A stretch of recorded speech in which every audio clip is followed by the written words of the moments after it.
பாலக்கோடு அருகே சற்று மனநலம் பாதிக்கப்பட்ட நபரை உறவினர்கள் சிலர் கடுமையாக தாக்கி கை கால்களை கயிற்றால் கட்டி இருசக்கர வாகனத்தில் அழைத்து செல்லும் கொடூர சிசிடிவி காட்சிகள் வெளியாகி அதிர்ச்சியை ஏற்படுத்தியுள்ளது. தருமபுரி மாவட்டம் பாலக்கோடு அருகே காடு செட்டிப்பட்டி கிராமத்தை சேர்ந்த ஸ்ரீராம் கௌரி தம்பதியின் மகன் மல்லப்பன் லாரி ஓட்டுநராக பணியாற்றி வந்த இவர் தாய் தந்தை இறப்பு, உடன் பிறந்த இரு சகோதரர்கள் இறப்பு என மன உளைச்சலில் சற்று மனநலம் பாதிக்கப்பட்டுள்ளார். இந்நிலையில் தனது தம்பியின் மனைவி சைத்ரா வேறு ஒரு ஆணிடம் தகாத உறவில் இருந்ததாகவும் இதற்கு உடந்தையாக இருந்த மல்லி என்பவரை மல்லப்பன் தட்டி கேட்டதால் அவர் மீது பொய் புகார் அளித்து சிறையில் அடைத்ததாக சொல்லப்படுகிறது. இந்நிலையில் முன்ஜாமீன் பெற்று வீடு திரும்பிய மல்லப்பனால் தனக்கு பிரச்சனை நேரிடும் என்ற அச்சத்தில் மல்லி மற்றும் அவரது சகோதரர் முருகன் மற்றும் அடியாட்களை கொண்டு கடுமையாக தாக்கி கை கால்களை கட்டி போட்டு இருசக்கர வாகனத்தில் அழைத்து சென்று மீண்டும் தாக்கியதாக கூறப்படுகிறது. இதுகுறித்து அருகில் சோதனை சாவடியில் பணியில் இருந்த காவல்துறையினரிடம் மல்லப்பனின் சகோதரி புகார் அளித்தும் நடவடிக்கை இல்லை என்று புகார் அளித்துள்ளது. இந்நிலையில் மல்லப்பனை கடுமையாக தாக்கிய சிசிடிவி காட்சிகள் வெளியாகி பெரும் அதிர்ச்சியை ஏற்படுத்தியுள்ளது.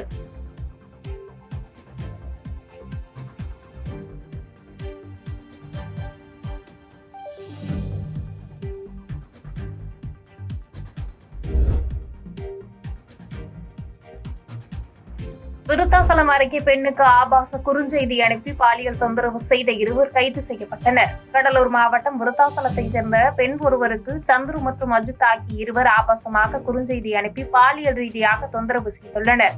மேலும் இதை வெளியில் தெரிவித்தால் கொலை செய்து விடுவேன் என இருவரும் அப்பெண்ணிற்கு கொலை மிரட்டல் விடுத்ததாகவும் தெரிகிறது.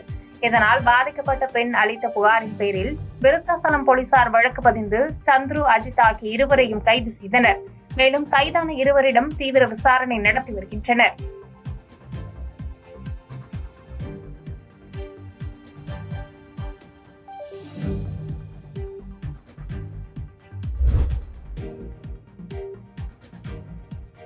சங்கரன்கோவில் சுற்றுவட்டார பகுதிகளில் பலத்த காற்றுடன் வெளுத்து வாங்கிய கனமழையால் தாழ்வான பகுதிகளில் மழைநீர் தேங்கி கிராம மக்கள் அவதியடைந்தனர்.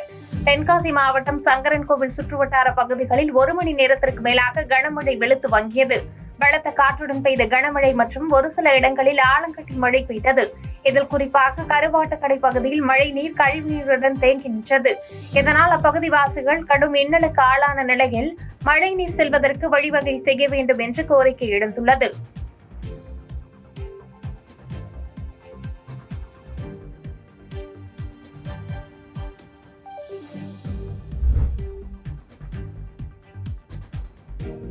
கரூர் மாவட்டம் குளித்தலையில் தகவல் உரிமை அறியும் சட்டத்தை தவறாக பயன்படுத்தி பத்திரிகையாளர்கள் என்ற பெயரில் பணம் பறிப்பில் ஈடுபட்ட சண்முகசுந்தரம் என்பவர் மீது குண்டாஸ் சட்டம் பாய்ந்தது.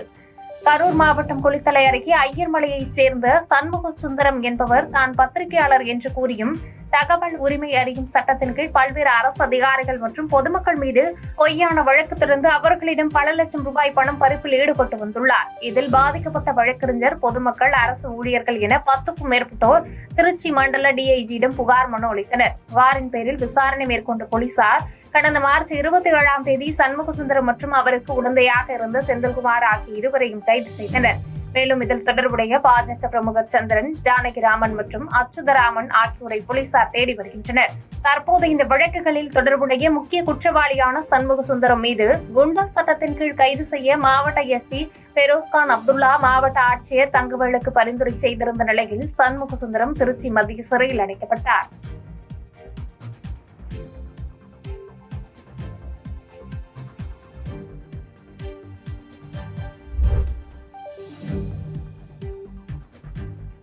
திமுகவை வீழ்த்துவதற்காக பழைய பங்காளி சண்டைகளை ஓரமாக வைத்துவிட்டு கூட்டணியில் ஒன்றாக செயல்படலாம் என்றும் பிறகு பங்காளி சண்டையை தொடர்வோம் என்றும் டிடிவி தினகரன் பேசியுள்ளார். அம்மா மக்கள் முன்னேற்ற கழகத்தின் மயிலாடுதுறை சட்டப்பேரவை தொகுதி செயல் வீரர்கள் மற்றும் செயல் வீராங்கனைகள் ஆலோசனை கூட்டம் அக்கட்சியின் பொதுச் செயலாளர் டிடிவி தினகரன் தலைமையில் மயிலாடுதுறையில் நடைபெற்றது. தொடர்ந்து செய்தியாளர்களை சந்தித்த டிடிவி தினகரன், இந்தியாவின் பிரதமராக நரேந்திர மோடி வர வேண்டும் என்பதற்காக தேசிய ஜனநாயக கூட்டணியில் இணைந்துள்ளதாகவும், தமிழ்நாட்டில் திமுக கூட்டணியை வீழ்த்துவதற்காக திமுகவை எதிர்க்கின்ற அனைத்து கட்சிகளும் ஓரணியில் இணைய வேண்டும் என்பதற்காக தேசிய ஜனநாயக கூட்டணிக்கு ஆதரவு அளிப்பதாக தெரிவித்தார். திமுகவை வீழ்த்துவதற்காக பழைய பங்காளி சண்டைகளை ஓரமாக வைத்துவிட்டு கூட்டணியில் ஒன்றாக செயல்படலாம் என்றும் பிறகு பங்காளி சண்டையை தொடர்வோம் என்றும் தெரிவித்துள்ளார். அனைத்து கட்சிகளும் ஒரு அணியில் இணைய வேண்டும் என்கிற எண்ணத்தில் நாங்கள் தேசிய ஜனநாயக கூட்டணிக்கு ஆதரவு அளித்தோம்.